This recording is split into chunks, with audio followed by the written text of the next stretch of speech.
Hey, what's going on, guys? What is happening? Good morning. You guys have tuned into Rules for Rebels. Today is Monday, January 30th, 2023. We got a lot of stuff to talk about in today's video. We're going to be sharing some business stories with you guys, some stories about the economy. We're going to be talking about the economy. I think kind of the headline story of today's video, we're going to be talking about student loan forgiveness and what it's going to mean for the economy if the Supreme Court winds up ruling against Biden's student loan forgiveness, which was pushed through with an executive order as opposed to being passed by Congress and the Senate. What is it going to mean for the economy if student loan repayments resume towards the end of summer, which is when they're set to resume. Now, before we get into today's video, check out my homie Brian Phobos. He just put out a video about Litecoin, talked about some other interesting issues as well. I still got my dollar cost averages, set up going in every week. Not a ton, but a little bit of money going into some top cryptos, but I'm not really paying a whole lot of attention to the crypto market, so I hadn't really been paying attention to Litecoin. But Brian Phobos was talking about Litecoin today. He'd been calling on people to buy Litecoin for a while. Litecoin on the month is, I want to say, up like 37% on the 6-month chart. It's up 50% or maybe even as high as 57%. So, big winner if you are sitting on Litecoin right now. Let's talk a little bit about the markets before we start today's video. Obviously markets were closed over the weekend, but, this is the first video we've done since Friday. So Dow, S&P 500, and NASDAQ all closed up about 0.5%, but not a whole lot of movement there. But let's get into today's video. So something that nobody's really talking about is what it means for the economy if student loan forgiveness is shot down by the Supreme Court. Now, personally, I'm against student loan forgiveness. I don't think people who didn't go to college should be paying off the student loans of people who did go to college. I don't think people who worked hard and scrapped and saved to pay off their student loans should have to pay for people who went to overpriced private schools or out-of-state schools to have a good time. But that said, I do think there's some negative implications for the economy when payments do resume. And I saw an interesting headline the other day. The headline was Biden's student loan forgiveness is likely illegal, but why we should do it anyways. And I think that may wind up being the screenshot of today's video. But let's talk a little bit about this. So Biden pushed through student loan forgiveness with an executive order. The court shot it down. It's ultimately going to be heard by the Supreme Court. I believe it's February 28th, so end of February. And if the Supreme Court rules against it, payments are going to resume towards the end of summer. Now, if you guys remember, something Jamie Dimon has been saying for a long time, he says the U.S. economy is resilient, the consumer is strong. I would actually disagree with that. I think people are on their last leg and are using credit cards right now. But Jamie Dimon has even acknowledged that Americans are going to run out of money at the middle of this summer of 2023. Well, student loan payments are set to resume towards the end of summer. I want to say sometime in August. You have, I want to say it's 47 million, somewhere between 47 and 54 million Americans who have student loans. These 47 to 54 million Americans who have student loans haven't had to pay these student loans in damn near 3 years, if not over 3 years. People have gotten used to not having this. And let's talk about what is the average amount of student loan payments that people have. I saw different numbers depending on what websites I checked. Some websites were saying $200. More websites were saying like $398. But some people have $600, $800, even $1,000 student loan payments. So let's just say that the average student loan payment is around $400. You have somewhere between 47 and 54 million Americans who have a $400 payment that they're going to have to start making that they haven't had to make for the past 3 years. These people aren't used to making these payments. Most people likely haven't been responsible and haven't been putting this money away in case student loan forgiveness wound up going against them. So it's not like most people have this, stash pile of money that's ready for when payments resume. And so best case scenario, you have 47 to 54 million people who are going to have somewhere between $200 and $1,000 less in disposable income each month to put into the economy. And we're constantly hearing about how 68% of Americans, 74% of Americans, whatever the figure is, 68% of Americans don't have $400 if an emergency were to come up. Well, if 68% of Americans don't have $400 if an emergency would pop up, do you think 68, or do you think all these millions of Americans, do you think they have an extra $400, not for a one-time emergency, but for an ongoing monthly payment that's likely going to go on for the next several years, if not the next several decades? Absolutely not. So, I think we're all kind of waiting to see what the last straw that breaks the camel's back, that tips us into a recession, or at least when the Fed and the media want to actually acknowledge that we're in a recession. And I think that may be student loan payments resuming, and that's if something else doesn't tip us into a recession before that. I did see an interesting video on YouTube the other day. I think it was one of these Sunday morning political talking head shows talking about college. They had one person basically saying college was a good thing and people got something out of it. And there was another guest who was saying college is basically just a class system. It basically, we're not actually training or educating people. What we're doing is basically a vetting system. And here's the people who are willing to commit 4 years of their life to kind of this pointless endeavor. Here's the people who actually have the money to go there. It's almost kind of more of a class system or a gatekeeping mechanism than it is to actually teach people things. And when I look back to my time in college, one class I had in college was bowling. Literally, that's what we did. We went and bowled. I guess we learned how to manually keep score with a pencil and paper as opposed to having the screen do it. But like, really, what am I learning from bowling? And why do I need to pay hundreds of dollars to take a bowling class? This class was actually kind of cool, but still kind of pointless.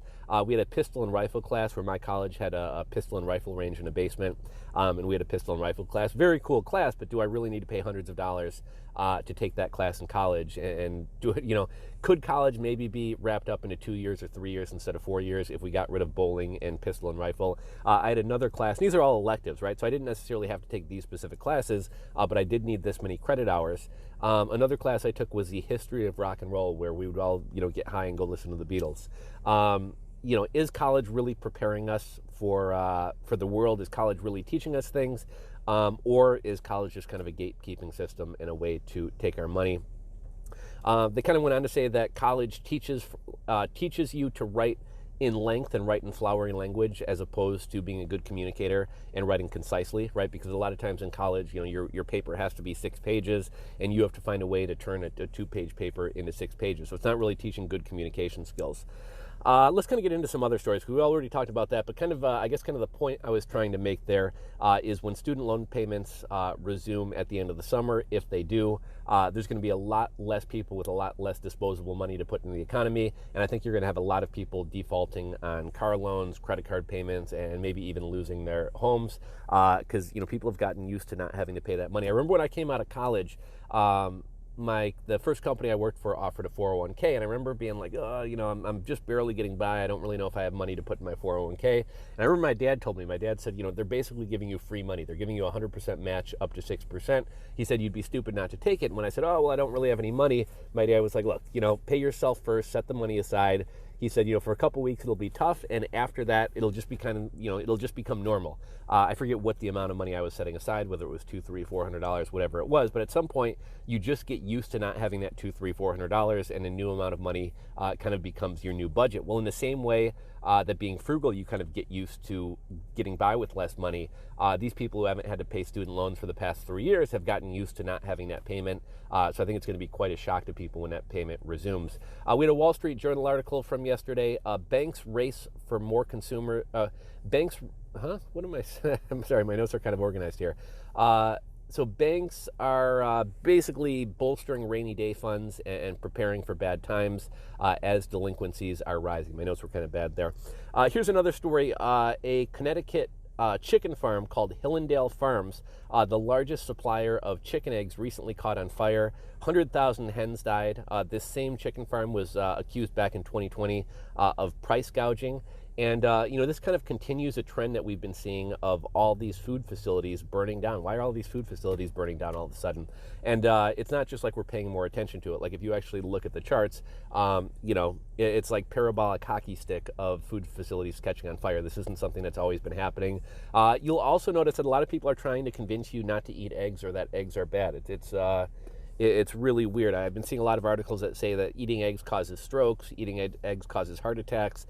With the rising price of eggs, you're seeing more people getting interested in raising backyard chickens. And at the same time, I've seen a flurry of stories about how you shouldn't keep backyard chickens because they can spread disease as well. Why does everybody not want us eating eggs, right? Like, eggs are one of the last cheap sources of protein. Let's talk a little bit about layoffs. So far in a year, we've had 229 different tech companies lay people off, and the current count for layoffs this year is 68,502 employees laid off. Unemployment is still plagued by delays 3 years after the Mexican beer cough pandemic. how are you going to, let's say you lose your job. Most people said they couldn't even make it a month if they lost their job. This shows how important it is and why it's so important to have an emergency fund. If you got laid off and you had to collect unemployment, but there was a 2 to 3 month lag before you started getting your unemployment check, would you be able to survive that? Would you have money to last you 2 to 3 months until those unemployment checks started coming in? And if not, you may want to get a side hustle. I mean, you may want to get a second job. You may want to cut the cable. You may want to start saving up some money. The amount of debt or loans that are 60 days in arrears rose to 5.67%. And just for context, at the peak of the financial crisis back in 2006, 2008, 2009, whatever that was, it was at 5.04%. So the amount of people 60 days in default on loan payments is actually at higher levels than during the Great Recession. Interest on an average new car is 5.16% for new cars and 9.34% for used cars. Americans are using more debt than ever. New car loans are up over $2,000 in one quarter, from $38,000 to $40,155,000. American Express, blowout earnings, record customer spending in the final 3 months of the year. Some people think that's a good thing. People are still spending, and it does tend to be wealthier people who have Amex cards. Amex cards, you're not supposed to carry debt from month to month. You're supposed to spend it. You're supposed to pay it off at the end of each month. I have a feeling that's not happening. But one thing that we kind of suspect is that a lot of people are using their credit cards to make auto loan payments, to make rent payments, and this is kind of the last great finale before people ultimately run out of money and before their credit cards are tapped out. We got some more layoffs to announce. CoinTracker, I think I used to use CoinTracker years ago. It's like a crypto profit tracking website. They laid off 19. Meepoo, Poupe, I'm not sure what that company does, but a tech company called Meepoo laid off 60. A company named S-Sense laid off 138. DealShare laid off 100. Synopsys laid off 100. Maxiport laid off 29. ShakePay laid off 21. Hashtag Paid laid off 19, and a couple other layoffs where they didn't announce the numbers but did layoffs. Decent, Feedzai, and Nate. We keep hearing that the consumer is strong, but if you look at a state like New Mexico, 29% of New Mexico is on food stamps. Louisiana, 17.4% of Louisianans rely on food stamps. Mississippi, 14% of people in Mississippi rely on food stamps. Alabama, 15% of people in Alabama rely on food stamps. Illinois, 14%. Texas, 11.7%. And Arizona, 10%. California has over 4 million people on food stamps. If you look at the entire U.S. population, 12.4% of the entire population is receiving food stamps. And I think I may have this further down in my notes, but I guess some Mexican beer cough, you know how during the Mexican beer cough, a lot of aid programs wound up getting bolstered and were giving people more money. Well, that's now coming to an end for the SNAP program. So as far as people who get government assistance for food, they're going to be seeing about $95 less per month on average at a time when inflation is out of control and things are costing more than ever. We're seeing a big movement to ban TikTok in the U.S. I think over 25 states at this point have banned TikTok from government phones and government devices. We're seeing a lot of college banning TikTok from their networks. I guess there's some type of weird hurdle that the U.S. government is going to face if they do want to ban TikTok. There was something called the Berman Amendments. It's a decades-old measure that protects the free flow of content internationally, even with hostile nations. So, if the U.S. did want to ban TikTok, I guess the one hurdle that may stand in their way is this thing called the Berman Amendment. And if you guys know anything more about that, feel free to drop a comment down below. Next story, 68% of Americans are worried they couldn't cover an emergency expense. And among younger generations, 85% of Gen Z, so I mean that's a vast majority of Gen Z, worry that they wouldn't be able to cover an unexpected expense. And millennials, 79%. Food prices are going to continue to go up. The CEO of Unilever recently admitted that his company has actually been accelerating the rate of price increases that we've had to put into the market. He went on to say for the last 18 months, we've seen extraordinary input cost pressure. It runs across petrochemical derived products, agricultural derived products, energy, transport, logistics, he said. It's been feeding through for quite some time, and now we've been accelerating the rate of price increases that we've had to put into the market, he added. And so, think about that. We're hearing that inflation's getting better, but Unilever says not only have they been raising prices quickly, but they're going to continue raising prices at an even more rapid pace. So the idea that inflation is coming down may not be true. As of yesterday, there's a food additive made out of powdered crickets that began appearing in foods in the UK, from pizza to pasta to cereals, right? Klaus Schwab in a WEF said, you will eat the bugs, you will live in the pod, and you will be happy, and it seems like that is happening in the UK. U.S. retail sales continued to fall in December, dropping by 1.1%, as inflation remained high, the Commerce Department reported on Wednesday. Well, what happened to all those stories about how we saw a record Black Friday and record holiday shopping sales? Turns out that wasn't true, which is exactly what I said was the case. They told us that, holiday shopping was up 2.1%. When you consider that inflation was at 7%, 9%, likely higher than that. But a 2%, a quote-unquote 2% gain is actually a 5 to 7% loss, likely a bigger loss than that. California is seeing a mass exodus of cannabis producers. Companies are saying that they can't make money in the California market. And as this happens, California is going to lose out on jobs and economic activity. The reason for this, apparently complicated regulation and high taxes add cost to operators. And they say the gray market cannabis industry cuts into legitimate companies. Cannabis companies also pay high banking fees. They have no access to loans, and their federal law blocks companies from deducting business taxes, making companies pay an effective tax rate as high as 80%.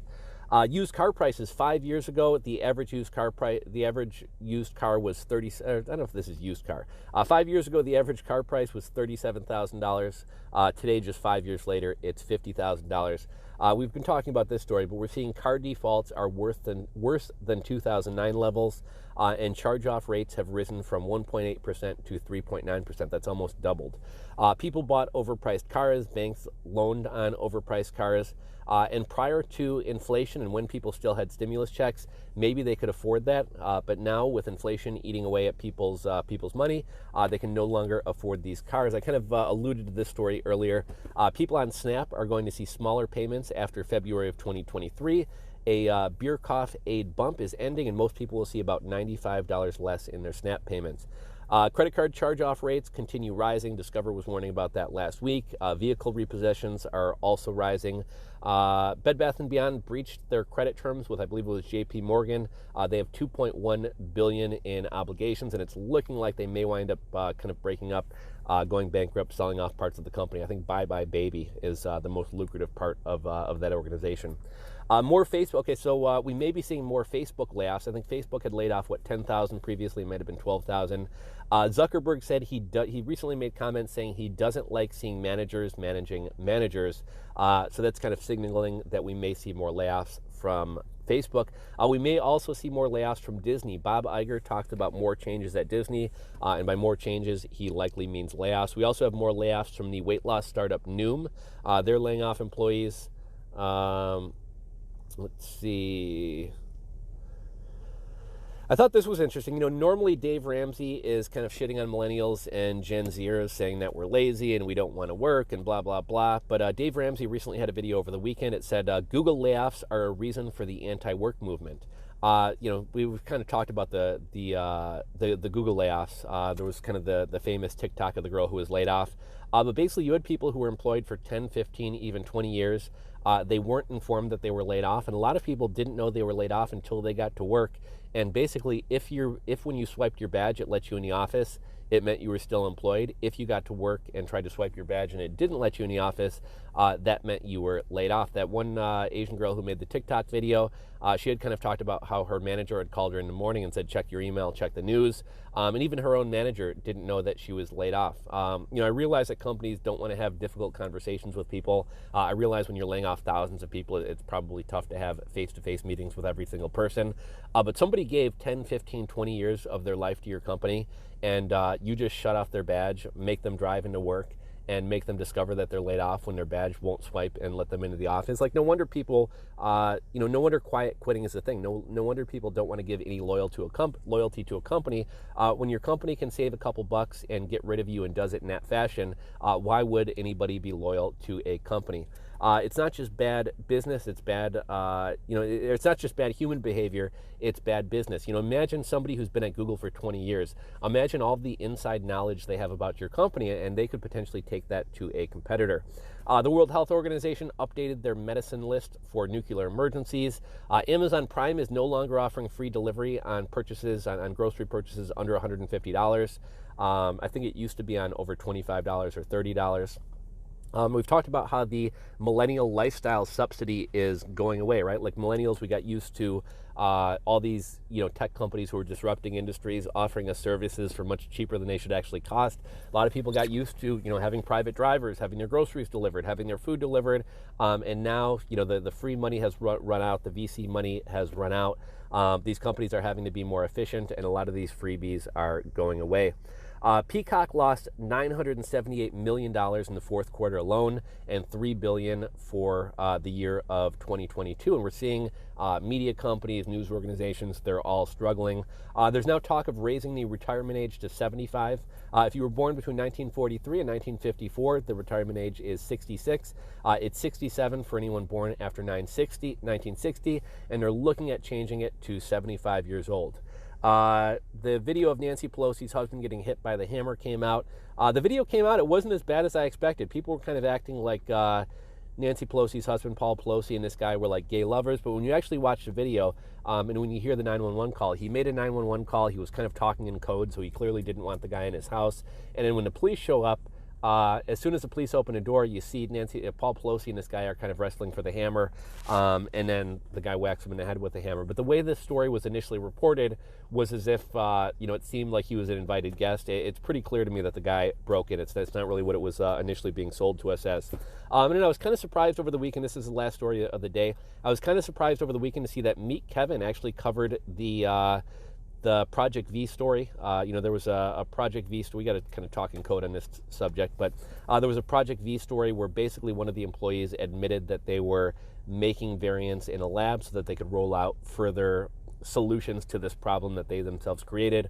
When the guy was confronted, he absolutely flipped out. I'm not going to go into a ton of detail because I kind of described it in the video the other day, but I was kind of impressed to see that Meet Kevin covered this story. It was weird. Over the weekend, when you'd Google Project V and this big pharma company that starts with a P, there would be no results. I think there was one result. It was like some news source out of India and some like small local station out of like Kansas.